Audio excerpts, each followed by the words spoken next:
ధర్మాన్ని అనుసరించి ఇంటి నిర్మాణాన్ని వాళ్ళకి చెప్పడం జరుగుతుంది. అలా విన్న వారికి మాత్రమే మేము సజెషన్ అనేది ఇవ్వగలుగుతాము. అలా కాకుండా మా ఇష్టానుసారం మేము ఇల్లు కట్టుకుంటాము అని అంటే అది మీ ఇష్టం, దాంట్లో మాకు ఎటువంటి అభ్యంతరం లేదు. ఈ వీడియో కానీ మీకు నచ్చినట్లయితే అందరికీ షేర్ చేయండి. అలాగే వాస్తు సలహాల కోసం మా ఫోన్ నెంబర్కు వాట్సాప్ చేయండి.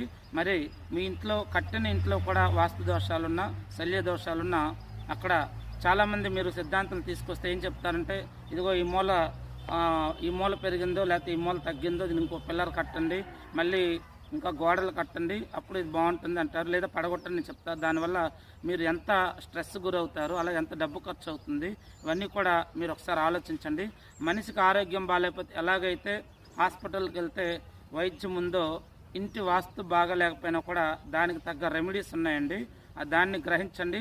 ఊరుకునే వాళ్ళు చెప్పారు వీళ్ళు చెప్పారని చెప్పేసి లక్షలు ఖర్చు పెట్టుకొని మీ యొక్క కాలాన్ని, మీరు కష్టపడి సంపాదించిన డబ్బుని, అలాగే మీ కాలాన్ని వృధా చేసుకోకండి.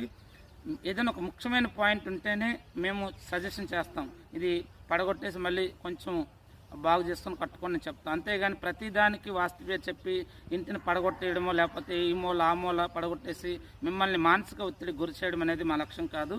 మనిషికి ఎలాగైతే రోగం వస్తే హాస్పిటల్కి వెళ్తాడో అలాగే ఇంటి వాస్తు బాగాలేకపోయినా కానీ దానికి తగ్గటువంటి రెమెడీస్ ఉన్నాయి, అర్థం చేసుకోండి. ఓం నమః శివాయ.